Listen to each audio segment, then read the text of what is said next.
first of all, just connect with Adam Magee. And I'm going to introduce Adam and talk about our plan for tonight. So our plan for tonight, first of all, we're going to be talking about expanding your area of where you fly. I think a lot of times we all fly the same routes and we get real comfortable, and then we end up in it. You start to go, well, maybe I can fly over that river, or how would I fly over that mountain, or hey, can I even land in that area where all those trees are, right? Or I'm going in the wrong direction. How can you start to feel comfortable in those uncomfortable situations? The second thing we're going to be talking about is when you go to a brand new place, right? It's not your home area. What are some of those things outside of just getting the festival briefing? Or if you're not at a festival, how can you get comfortable with that area to make sure you have safe flights, but you also feel comfortable, right? I think that's part of ballooning, is just feeling comfortable. The third thing, hey, Ken, all you guys watching from Albuquerque too. The third thing we're going to be talking about is some of those odd situations that happen, because all of us have been flying who are on here, hundreds of hours a year. And so there's some weird things that happen when you fly that many hours, right? There's things that occur that don't get talked about. It's not necessarily good or bad. It's just not like hour-long talks at a balloon seminar. It's more like, oh, hey, this thing happened and 20 people find out about it. So we're going to be talking about some of those things, but then more on the technical side, like how you deal with it. So if something like that does occur, you know what to do. So I think that'll be a lot of fun as well. I'm just going to check so I'm going to have Adam start us off. So Adam, he runs the Balloon Training Academy. He's a designated pilot examiner. So he's going to have a fascinating point of view tonight as well. But Adam, if you want to kind of start off with who all these guys are who are on here and their specific reason for being on here, and take it away. All right, thank you. Yeah, we have a awesome group tonight.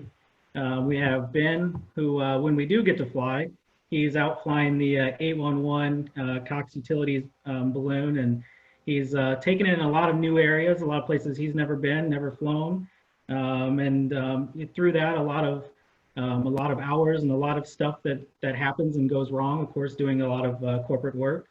So looking for some great insight from Ben on flying in a new area and things that go wrong on a corporate balloon program.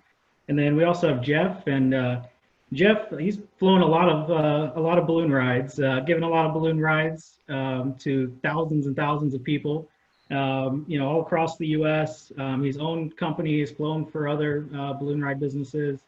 I think if Jeff gets 300 hours in a year, I think that's a slow year for him. So just a lot of flying, a lot of things that happen, a lot of unfamiliar situations, and so really great insight coming from Jeff on that. Scott, I know Scott was trying to join on. I don't know if he was able to or not, but he just got on. He got on. All right. So we have Scott, and Scott's kind of a hybrid of the two from Ben and Jeff. He, of course, does corporate work, does rides, but kind of a different area. Scott also does a lot of event management and is balloon meister of a lot of events, a lot of new events, a lot of events that he's never flown at, a lot of pilots that he's never worked with, never met before. So a lot of great insight come from Scott as far as, dealing with new areas, dealing with new pilots, the event organizer pressure and pressures at balloon events. So looking forward to that. So I'll be kind of taking a lot of notes as we go, as listening to the other three. And I'll kind of connect them back to the basics, connect it back to training, connect it back to being a DPE, back to the practical test standards and that sort of thing, because a lot of dealing with difficult situations has to do with going back to the basics. And so I kind of begin with an idea that I think you'll see this idea come across all the examples tonight and discuss tonight, and that is whenever we're training a student, we always say that when it comes to a difficult situation, there's three things that you need to help get you out of it. And that the first thing you need is an education or knowledge. The second thing is your training and proficiency, your flying skill. And the third thing is luck. And so you kind of need all three things, all to kind of different levels, but those three things kind of help you in those difficult situations and get out of them to prevent an accident. So I think you'll hear a lot of those same kind of three ideas discussed multiple times tonight by the panelists. So With that, I guess we're ready to start with the first topic. All right. So we're going to start with Jeff, because Jeff, obviously, you've done a lot of commercial ballooning with some of the largest balloon companies in the world, where you're in one area and you come into that new area for the first time, right? And you start flying and you kind of find your local area that you like, right? And you go, okay, here's my path, this path. And then all of a sudden you start to expand it. What kind of can you tell us about, like, your process for going, how am I going to expand my area to new areas, and why do that?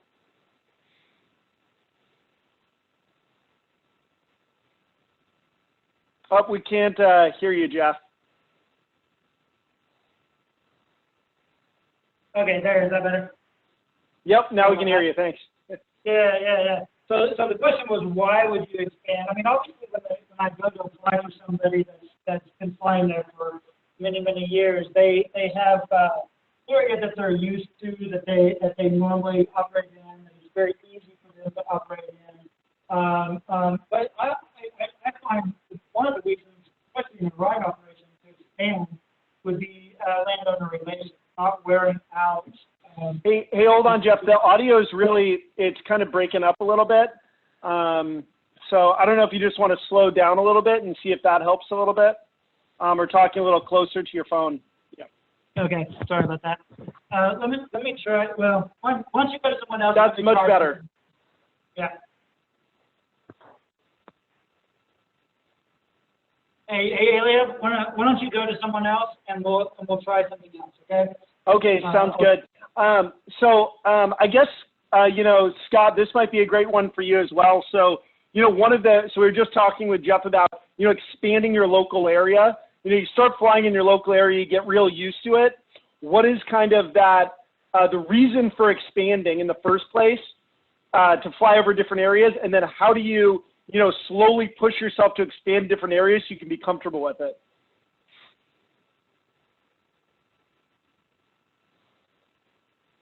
Wow, we can't hear anyone tonight.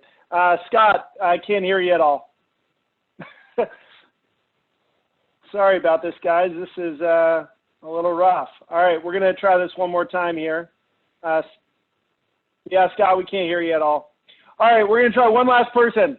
Ben, if you want to turn yourself off mute, you've heard the question twice now, so we'll see how this works. Can you hear me?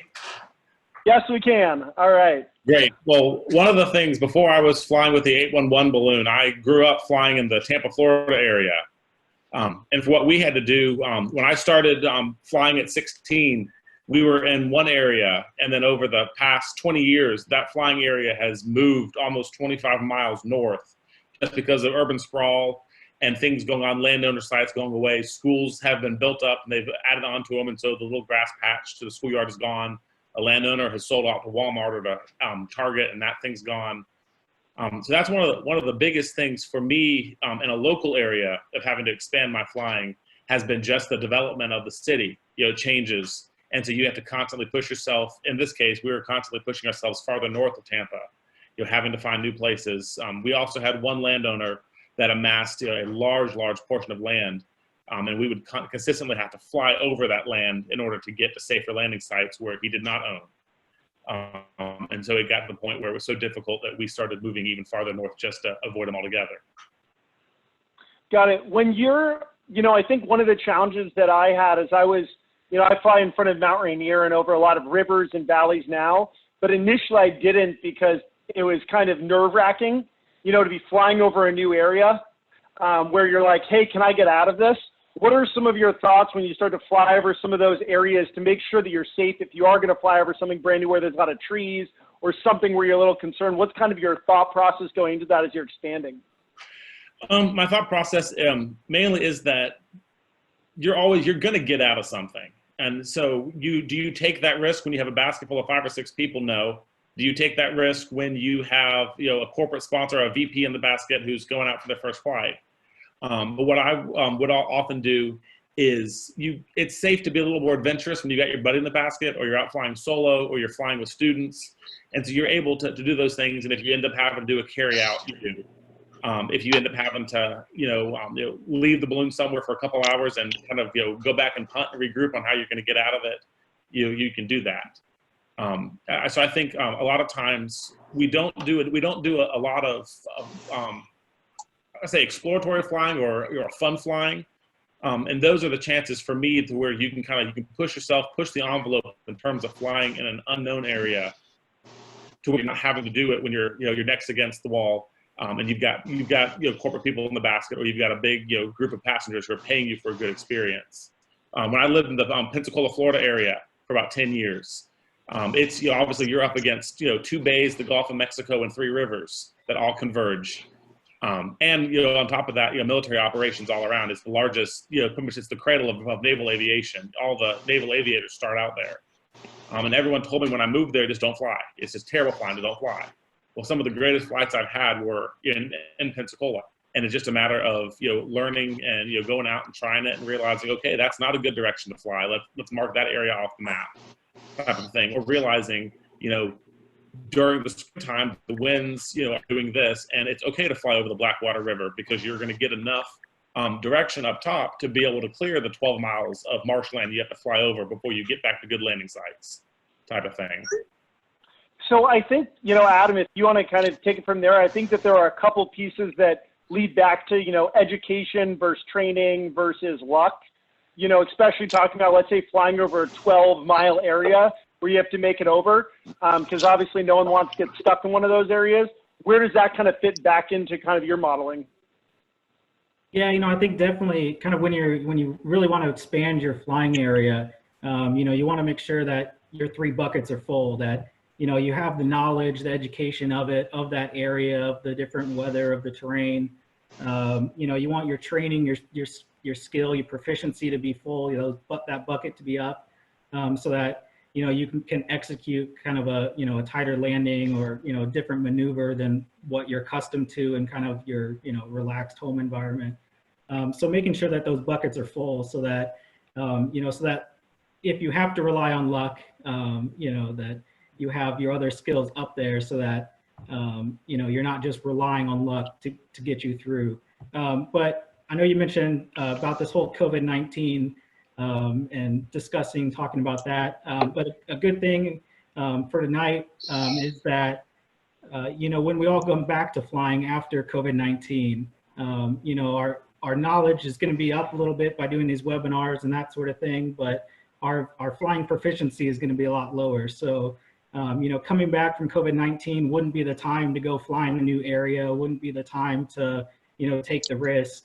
You want to take the time in your home area to increase your proficiency, get back on track flying wise to be able to execute, and then later on in the season being able to go and expand your area. So I think too in expanding, it also comes back to just, when you expand your area, sometimes you get into different areas, right? It may not be a wide open area, but I think what Ben was saying is it's some of the best flying. And even for me, when I first started flying in front of Mount Rainier and around all these rivers, people were like, don't go over the river, Eliam. Don't go over the lake. And it was partly around, they wanted to make sure that I was safe before I understood what the weather needed to be of those upper level winds, or the winds were gonna die off of that drainage, in order for me to be safe. And for those of you guys, again, since we're bringing up some terms that people may not know, drainage, just so you're aware, is just when in the morning, if you have a mountain or a little, hill, as the sun hits the ground, all of that hot air starts to rise, and that cold air is going to flow down the valley. So that's just that general drainage, so that goes away eventually. And that's what I'm talking about, is you don't want to get stuck in a river or something like that. I think, Scott, can we hear you now? I think I'm in now. Yep. Okay. So I guess for you, Scott, you fly in a lot of new places all the time, especially and even putting on new festivals. But let's say when you go to a festival for the first time, or you go to an area where you're going to fly, what are some of the things that you really think about? Because I think we all want to fly in new places. We all go, it'd be really fun to fly there. But we have to do a certain amount of work, whether they're local pilots or not. So I'd love to hear kind of your thought there, and then also whether it's pilots are there or they're not there, kind of what you go through in your process. Well, the first thing we do is we contact a local pilot. That's your best source of information, especially for PZs. When we go on the road, I'll always try to find the most pilots that I can that have flown in that area. From a festival standpoint, we do a different approach. We actually will go out early, months in advance, and we hire an aircraft, and we go out and we do the airspace overlay on top of the map, and we do it with an iPad, and we will actually fly it in an airplane in all directions, and we will sit in and pick off spots that we'll go back later and mark on a map. But we use Google Earth, and we'll go and we'll travel and we'll hit green areas, and we'll hit areas that we think might have some issues, or some things that noteworthy. But we usually intend to rent a plane, and we will spend anywhere from 6 to 8 hours up in the air in an airplane with full electronics mapping out the area. And we find it to be invaluable, especially if we're going to do more than one flight. What when there's a local pilot, right? And I mostly find them on Facebook. If you just put on Facebook, hey, I'm looking at going here, you'll find someone who probably flies out there. You can ask some questions. What are some of the things that you ask other pilots if you're going to fly with another pilot and you haven't flown in that area? Versus, obviously, you're going to follow them, right? But besides just, hey, I'm going to follow you, what are some of the other things you're looking or asking about, or kind of your thought process? PZs and green areas are always the first things we want to know. We'll reach out well in advance, because a lot of times people are actually putting together a map with the different apps that are out there. They'll have a map of the area that they use to fly, and we've never found anybody that would never share it. So we'll take that and we'll find the good areas, and then then we can start laying out flights, takeoff areas. That's one of the key points we want to know. Where do you guys normally take off in all directions, so that we can figure it out, and we'll create a map. There's a guy up in Canton, Ohio, Todd Fisher. He for $30 he'll lay a map out for you if you're unsure of what you can do. He'll lay it out, and he'll do the airspace overlay on top. He'll put all the ATC layers on top, and then he'll send it to you in a moving map format that you can use on an iPad. And it's invaluable for new areas. Yeah, I think one of the other things that I find a lot is I have a map going on my iPad while I'm flying, because I sometimes, when I'm in a new area, even flying in my own area, right, or somewhere new, I use that to scout ahead, like, hey, where's the possible places I can land? I think sometimes, I was talking to some folks who do corporate ballooning down in Phoenix, and talking about, like, there's a spot that will always come up, right? And I think that's the thing to always remember. Like, there will always be somewhere to put the balloon down, but that also comes down to kind of expanding sometimes your skill set. Getting back to Adam, we were talking about, there's either a skill set you have, it's your education you're relying, or you're relying on luck. Sometimes it's being able to know, like, hey, I can put down a really tight area. So if your area isn't really tight normally, great practice in landing in tighter areas before you go into one of those spots. Just so you're comfortable remembering some of those skills. Airports, I will tell you, we always call local airports.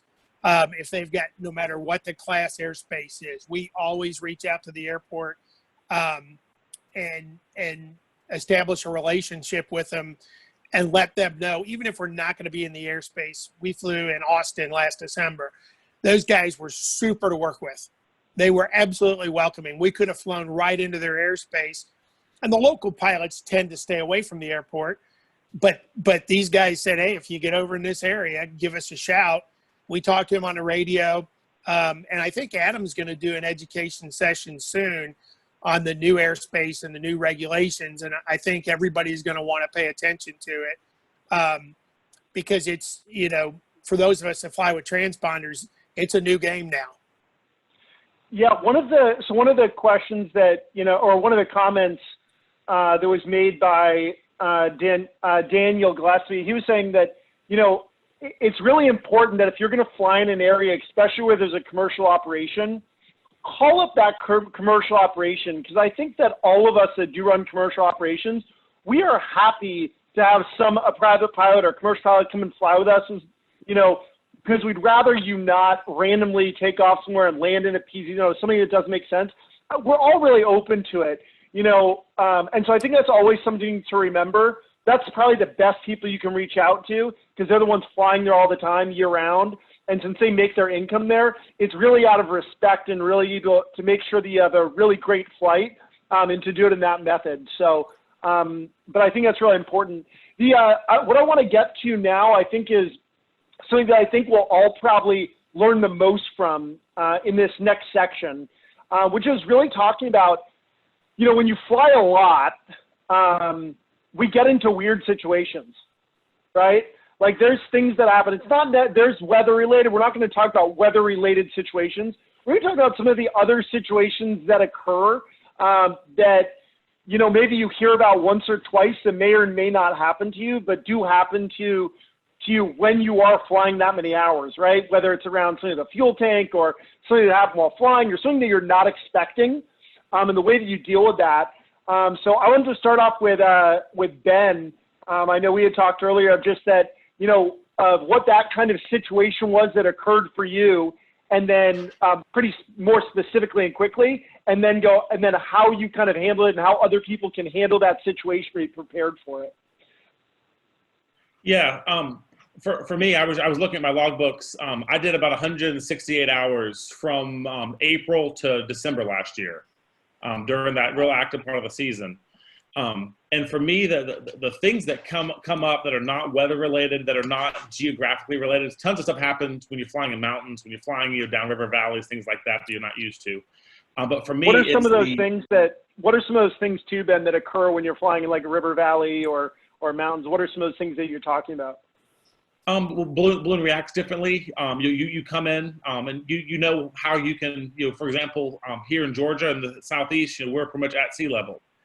We spent 6 weeks out in Albuquerque, and obviously balloons respond, much different at altitude.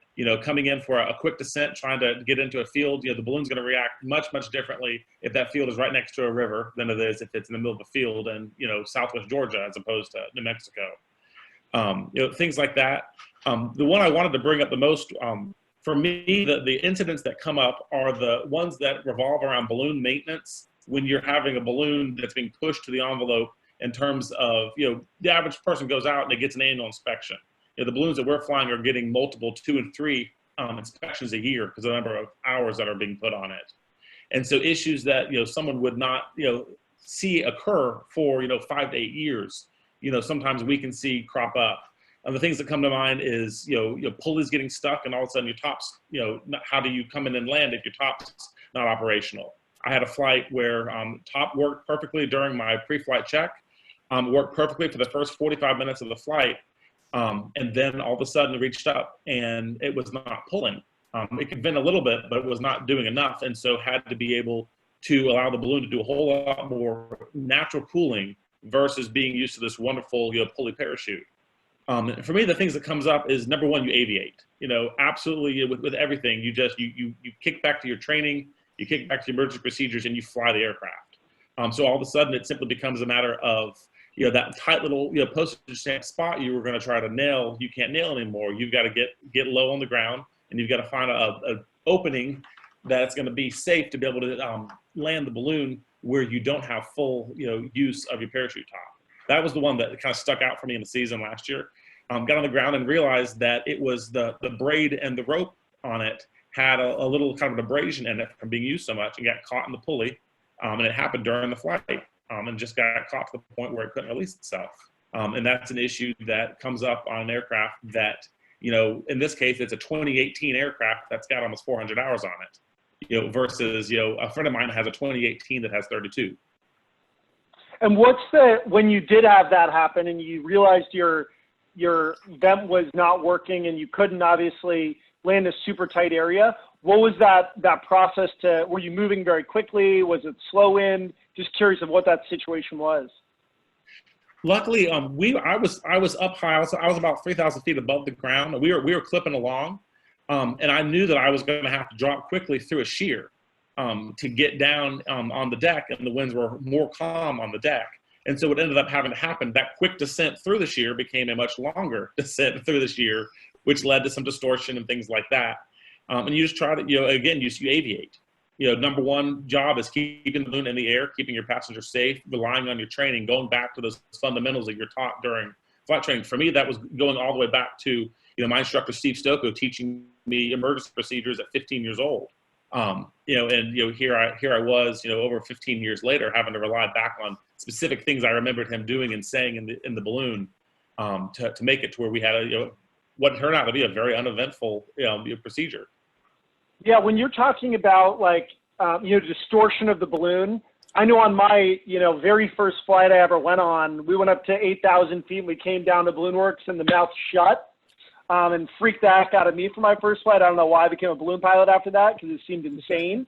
But I don't know if any of you guys have had that occur, when that does shut, because I don't think most of us have that happen very often. What are you kind of thinking about in that point? I don't know if any of you guys have had to burn through an actual, a skirt. I never have. But I don't know if anyone, Scott or Adam, I don't know if any of you guys have had that situation, or what you kind of do when that distortion is happening to make sure that you're safe. Well, one is patience. I learned from Shane Robinson verbally how to drop parachutists. He's got hundreds of hours of dropping chutes. And we went out and did a chute drop. The first one went well. The second one got into a huge ascent. I had some bigger jumpers, got into a huge ascent. When I rounded out and started coming down, I got the throat shut off. And I panicked a little, and I burned some fabric, and I waited and burned a little more fabric. And, thank goodness Shane Robinson was able to call and say, let it fall.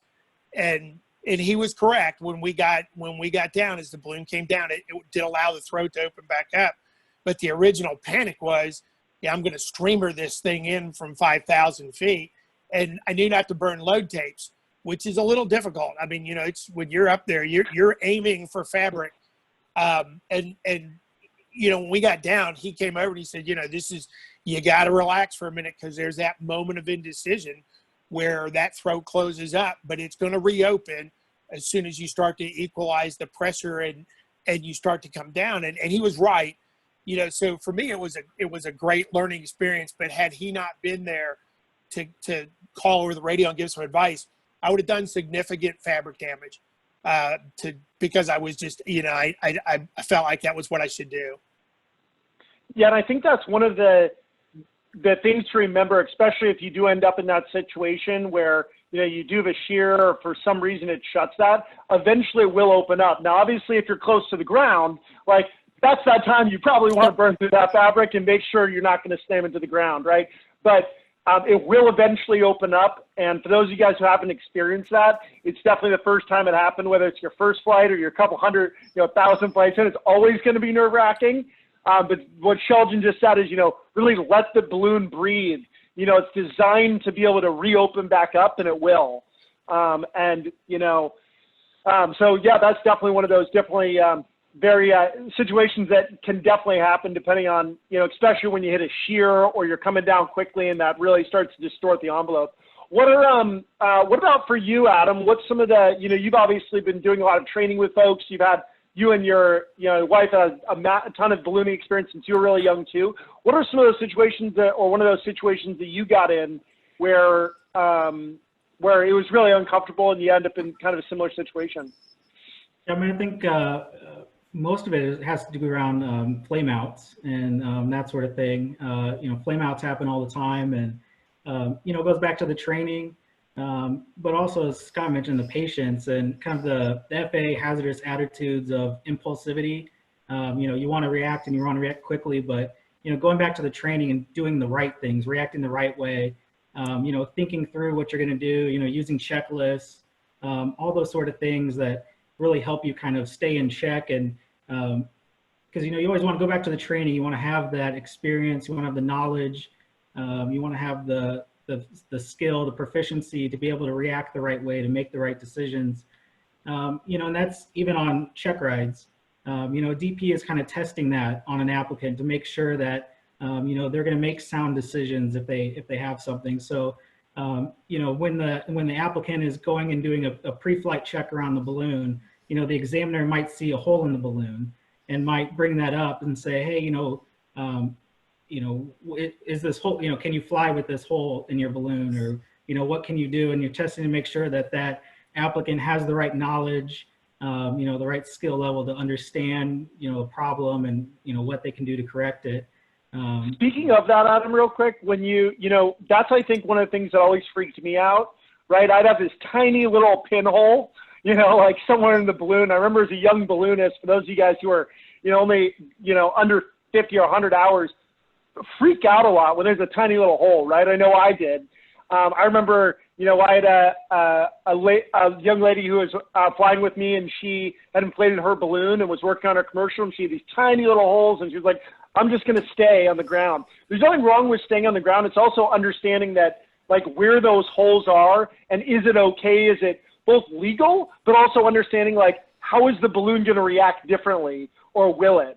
And so I think that's one of the things of, like, when you get to a festival and all of a sudden you realize you're going to go fly and there is a hole, like, same thing, calming down, fixing it, or deciding not to fly, or depending on what you want to do in that situation. I think it's also another challenge when you show up and there is an equipment issue, and you really want to fly still, right? Eliav, and I know Ben will chime in on this. One of the things when we move from area to area, you tend to rely on using nitrogen or heating your tanks. As people evolve and you go across, the best example is Albuquerque. You look and I see so many pilots that don't pre-test their burners. And when you start to mix in nitrogen, last year in Albuquerque, when it got cold on that Thursday, I was amazed at how many people did not test their burners. Nitrogen is a different animal when you put it in the tanks. We've had it happen often that you have an O-ring problem once you introduce the nitrogen in there. But part of the things, and I know Adam does it, but part of the things that everybody's trained on, test fire your burners. And we tend to get we ease back on some of those things. And that's a key when we travel. Last year we used more nitrogen. We used 4 tanks of nitrogen throughout the year. And that's more than we've ever used. We used a whole tank at Albuquerque. People need to realize if you're going to move into different geographic locations, if you want to go do that Red Rocks rally and it's going to be cold and you want to, you're going to heat your tanks or you're going to use nitrogen, be familiar with it. And that dovetails into you need to practice flying with one burner out and you get in a fuel leak. Fuel leaks when you're on the road are very lonely things. And I know Ben can attest to it. When you have a fuel leak, there's nothing, it is just nothing worse than having one when you're somewhere else. Yeah, one of the things that Jen... We had an issue. Oh, sorry, go ahead, Ben. I was going to say, we joked around. Albuquerque this year was the year of burner hell. We ended up, we visited Scott Woogie, I think 3 different days. We had both of the 811 balloons side by side, and we had a total of 4 O-ring failures during Fiesta. And it's, of course, it was the mornings where the TV crew was live, filming us inflating and taking off. And you're sitting there trying to, keep a smile on your face and, make it work and everything else on top of the fact that, oh my God, what am I going to do? What am I going to do? And so that's one of the things where I think in addition to your training, in addition to your instincts and your gut, also, especially when you're going to be flying in new areas, you need to not only have a network of really good pilots that you can rely on in the local area, you need to reach out to your local repair stations and reach out to the people who service your brand of balloon. We're lucky, flying Lindstrom balloons. The Lindstrom team is amazing. They can pretty much get something anywhere in the country within a day. But I would really encourage that as well, to not only know who the pilots are in the area, but also know who your maintenance people are when you do have those crazy things that come up, especially O-ring failures and things like that, a catastrophe that ruins the weekend just becomes a little issue for an hour. Yeah, I think that's one of the things Keith here, he chimed in and said, when you fly the same balloons over and over again every day, it's easy to get complacent just because there was no issues yesterday. You assume there will be none today.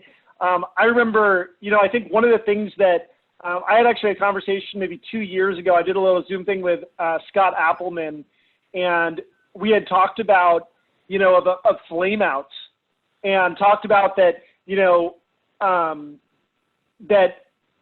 especially when you have 2 or 3 burners, you're not expecting all of them to go out, and Scott was like, I even carry a lighter in my pocket, it's like just a backup.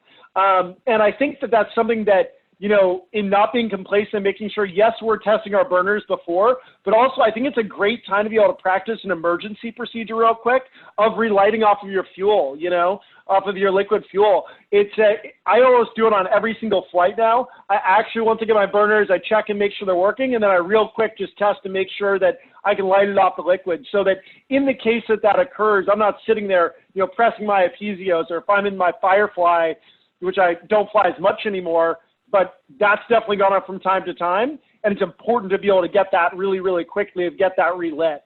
For me, my experience with that flame out was I was flying a commercial flight 2 years ago, and I was coming in for a landing, and I reached around to turn on my last tank, and on a Firefly, you've got your pilot light, you've 2 toggles for it, right, switches, and the switch on the tank got flipped off because I had to reach around a little larger of a guy, and all of a sudden I had no flame coming in for landing, and I very quickly did everything I needed to and relit my second one at my, Fire 2 as my pilot light, and then finally figured out and was able to land. But had I not practiced that a lot, there's no way had I not practiced that after a while to be able to that quickly to be able to figure out the situation and be able to handle it. So I think always practicing those emergency techniques, not just every 2 years at your biennial, but doing that more often gets us, prepared when those things do happen or occur. What about for, I guess, what are some of the other situations that you guys have had happen when, when you are flying, like if there is an O-ring that, goes while you're flying, what are some of those things like that occur that then you're like, oh crap, how do I deal with this situation?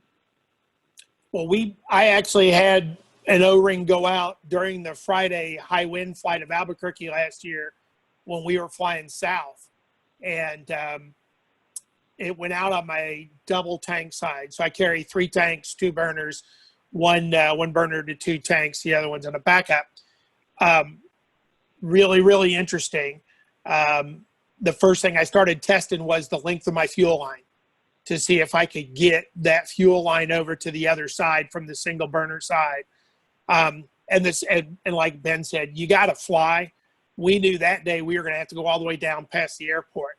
So, that's where level flight. I just, and I told the passenger, I said, once we get past the airport, we're going to take the first landing spot. But I was very conscious, and I knew the lines were long enough to get to the other tanks. But at that moment, you start to doubt yourself. Did I check this one? Do I know this? Does it fit? Should I start moving tanks?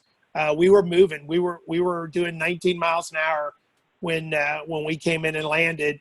So I knew I had to have the fuel tank secure. When I crossed the hose over, I wanted to make sure that it doesn't interfere with your passenger. Your passenger can't fall on the hose. It just brings up a whole bunch of things that I think when you're training and when you go on the road, even if you're just going out to do some flights privately, you're going to Albuquerque or you're going to some place you've never been to, you really need to know your balloon, because that's when you're not going to expect it. You're not going to expect an O-ring to go out or your top not to work properly. And if it does, you don't want the panic of being in a new place to start to capitalize on the panic of having the problem while you're flying. You just, you've got to fly that balloon out. And we were very fortunate. We followed all the ride guys in Albuquerque. We followed them down south of the airport, wide open areas. We did a really hard landing. I shut the fuel off, a little bit higher than I would have. And I told her, I said, we're going to do a little hard landing here. But, I just didn't want to compromise anything. But it's practice. I mean, that's what gets you through these things is practicing, is practicing stretching your hose to the other side, practice relighting your burner. I think a lot of people take that for granted that they can do it, or they use a piezo. It's on our checklist. We have 2 separate strikers other than the piezos in there. And our theory is if you have 2, on the checklist, and you said you had 2, you're going to have 1 for sure. The chances you're going to fall out are just there's not going to, both of them aren't going to fall out, but one could. Yeah, I think one of the things that Jeff got kicked to the panelist side. Unfortunately, we were able to get him back on, onto the panelist side. But he had said, unzipping the upright cover in the hose is typically long enough to go to any tank. But testing that now, right? Like, it's great to test that now versus eventually. But Adam, I think if you want to comment on that, because I think that, you deal with, as also someone who works with accidents with the FAA and some of those error chains, hearing what Scott was talking about of, new place, new, issue that you're not doing and going fast. I'd love to get your kind of thought on that, because I think that you're one of those people that gets to, look afterwards of really deep into some of these accidents that happen and then getting these pilots back in the air. So. Yeah, and I think, Scott hit on a lot of them, talking about, knowing the fuel hoses and, thinking about rearranging the basket, how to get more fuel, because, he's in this situation and, having the knowledge to help carry him through, having the flying proficiency to go level flight and, be able to extend your flight, to get to a suitable landing area. And, I think as far as the FAA and their philosophy, if you have an accident or enforcement action, a lot of that comes back down to training. If you have an accident, the FAA's philosophy now is to, do remedial training with the airmen and get them back up to speed, so that, hopefully an accident doesn't happen again. And, in ballooning, 78% of balloon accidents occur on landing. And so, there's always that kind of moment of you're in that situation and, that impulsivity and you just want to get down and you want to get down quickly. But you also have to remember that you want to get down in a suitable area, in a suitable landing spot. And, that term kind of a suitable landing area is mentioned numerous times in the practical test standards as far as, pre-flight preparation, planning your flight so that you're headed to a suitable landing area. And, that whole, philosophy is in the PTS because, the FAA knows that a balloon is unique from all other aircraft because, we're not landing at an airport. We're landing in people's yards, on streets and parks and schools. So, the FAA knows that finding a suitable landing spot is really what makes us unique and, knows that, that's 78% of our accidents occur on landing. So, going back to what Ben was saying about, flying the balloon and fly the balloon first is, when you're in these situations, rely on your knowledge and, knowing that, the hoses can hit the different tanks and your proficiency, being able to be level and get to an area where you can execute, a suitable landing spot and execute your landing, properly. One thing I want to add to that, just from being on the road, most incidents, I agree with this, they're kind of cascade things. They never occur on the morning where you had 14 hours of sleep and you're perfectly rested and the weather's perfect and it's 75 degrees outside. They always occur when you had a heartburn the night before and you got 2 hours of sleep and you argued with your wife right before you took off. And it's 20 degrees and you've had to pressurize your tank. And so I think that's one of the things that we don't practice enough beforehand is knowing not only how to do these things and to expect them, but how to do them under pressure and not just aviation pressure, but like the pressure of life and weather. And because it is in those, kind of Murphy's Law moments that everything that has already gone wrong, you say, okay, nothing else is going to happen. That's when your top's going to get stuck, or that's when your O-ring is going to blow on you. And practicing those kind of things is where we fall short sometimes. I guess a shameless plug to the Balloon Training Academy is we have checklists available on our website. We hand them out at every balloon event we're at, and on the front side has a ballooning checklist to go through pre-flight, during the flight, post-flight, and all that. But the other side has the PAVE and I'm safe checklists that are from the FAA. So making sure that you're kind of doing that pre-flight assessment on yourself, on your equipment, on your external pressures, to making sure that you're setting your flight up for the most success possible and not setting yourself up for failure. I think that's Ben, one of the other things that go ahead. Oh, no, Ben, correct me if I'm wrong. I know you're a diehard checklist guy, aren't you? Very much so. So I would tell you, Leah, almost every person that flies commercially on the road that I know use checklists, and we cannot profess this. And I think Adam's got a great point.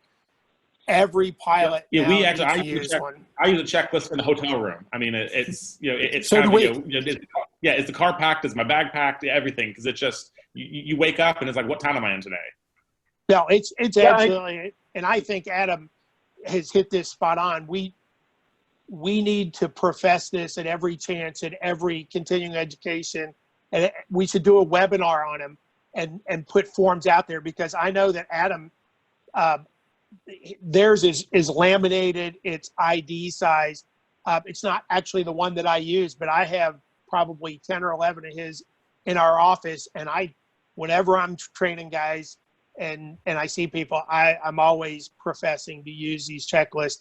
It has saved us more times than you could believe. And like Ben said, we have one that is for the vehicle leaving the hotel room, and it gets down to icing the cooler. People say that's dumb, but you do it enough, you forget to ice the cooler, or you forget to tighten both straps on the Tommy lift, or you forget to check the trailer hitch. Checklists prevent those things from happening, or they sure lessen the chance that you're going to make that mistake. I think that's one of probably the things that is the least used, surprisingly, by balloonists. You don't. I think there's a group that are very hardcore, and people should be, right? Because but a lot of times, you get into your model and you go, okay, yeah, I do this and check my carabiners. You kind of have this mental list, and no one else outside of balloonists doesn't use a checklist sometimes. And I think it's something that probably, when we talk about getting back to the basics, right? Getting back to practicing your emergency procedures, getting back to like the PAVE, right? Getting back to these things. I think it's really, important. I think one of the Chad, it was one of my favorite people, Chad, he ended up, I think for his check ride, he put it on his shirt. It was literally upside down was his checklist. And I thought it was awesome because you could literally just look at it and go down, looking down at your chest, what are the next things that I have to do, versus like I found during even my check ride, God, it was really hard to like hold a checklist, as I'm trying to set stuff up and checking each thing. So for me, I always have one of my chief crewmen, and we just go through it, and he just checks me off and goes, check this, check this, check this. We just go through it step by step. I want to go through a couple of the questions that had come up, and people had said, this was even someone who said they've been ballooning for 40 years and completely, practices relighting, pilot lights, even if he's going for really a fun solo flight, practicing, total fuel shutdown, relighting procedures. I think that especially people who flew 30, 40 years ago when burners sucked, right? When they used to flame out on every burn, those guys are really good at practicing relighting and always having extra strikers. And I think making sure that we're not being complacent. A lot of other people have just been talking about, making sure that they have their lists on their smartphone or somewhere. I would just make sure that if you're going to do one thing out of this, make sure that you have a checklist. And if you don't, you can go to the Balloon Training Academy and be able to get one of their checklists. Or if I know I've created ones for each different type of balloon because there's different issues with a Firefly versus a Cameron. So, and someone had said, Adam, they said they don't see the checklist on the website. Do you want to let them know where that is? Yeah, so if you go to the products donate tab, you can find the checklist there. But one funny thing about checklists is, as an examiner, of course, checklists are mandatory on the practical exam, and you always ask an applicant, you use checklists, right? And of course, every single one of them says, yes, of course I do. But you can always tell kind of the applicant that, they probably don't ever really use the checklist because they're kind of pulling out and they're making sure that you're seeing them looking at their checklist, they're not really using the checklist in the right way, kind of as it should be used. And kind of back to the basics, back to training, is making sure that you're training with the checklist. And a student's checklist, really starts off as, listing kind of an entire process. And then it kind of shrinks and narrows into kind of the different check items for that student. And, it should really be, like you mentioned, depending on what balloon you're flying and that sort of thing. So it is supposed to be, individually tailored to you and, what you need to remember and check. And, a checklist is a tool for you. And I know a lot of people just kind of use it as, that 1 or 2 times on the private or commercial check ride and then never use it again. But, making sure that we're using them all the time. Yeah, someone had asked, Frederick had asked, why strikers versus a crossburn? Who wants to handle that one?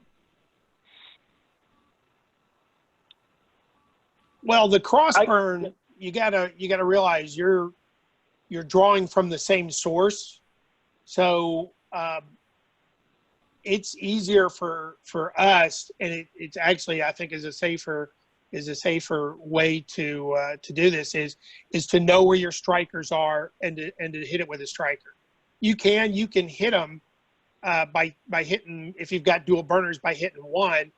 But generally what happens is if you do that, you're going to suck some oxygen right out of it.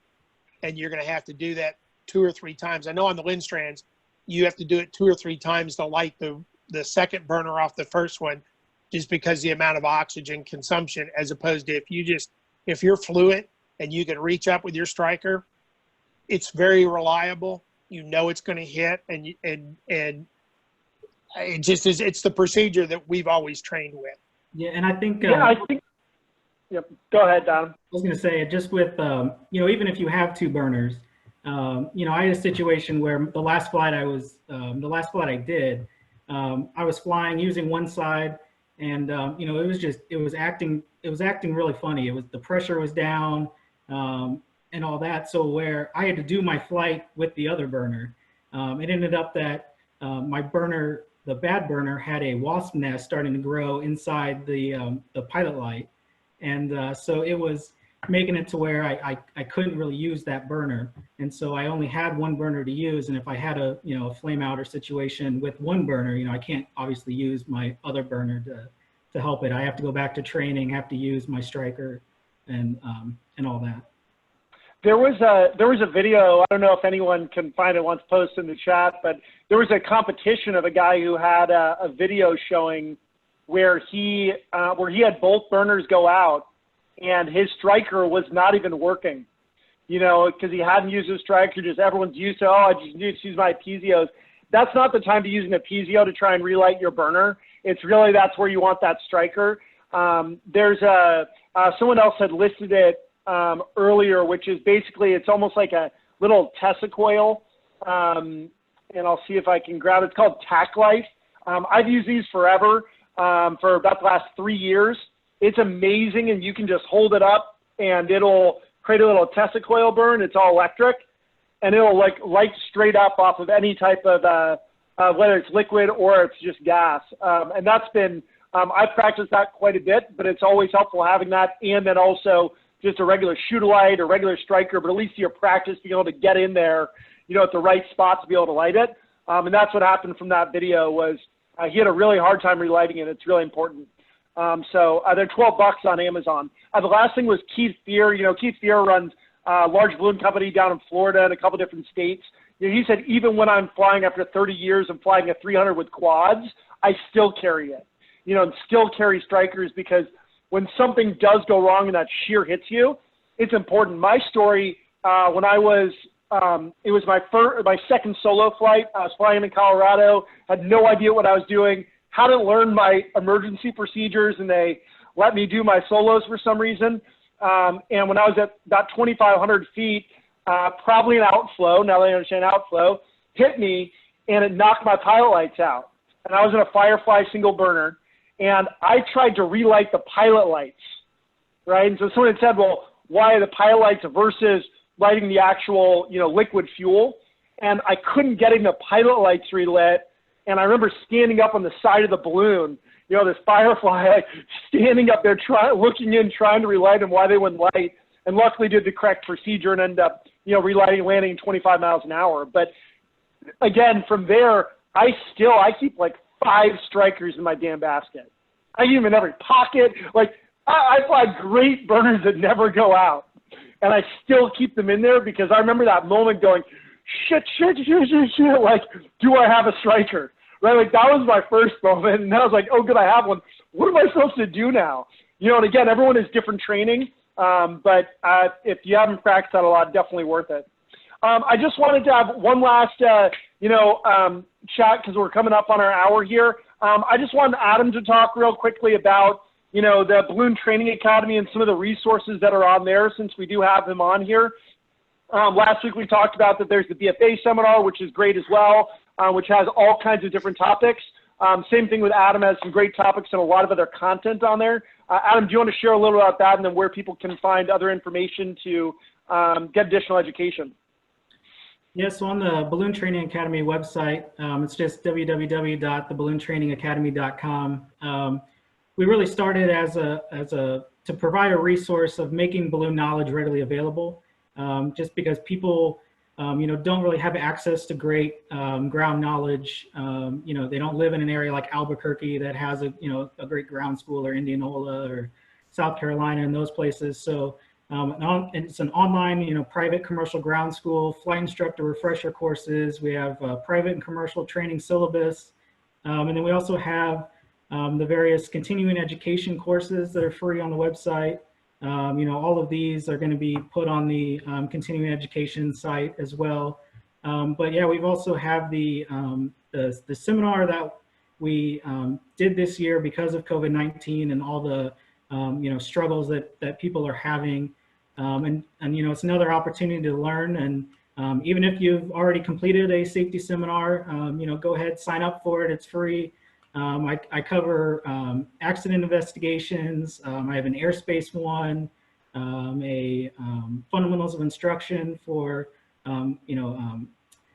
flight instructors, and we have a lot of other great videos on there to kind of expand knowledge, and especially during this time when everyone's kind of at home and not flying. It's a good time to increase that knowledge and education bucket so that hopefully down the road, it'll come in handy and, prevent an accident or from something from happening.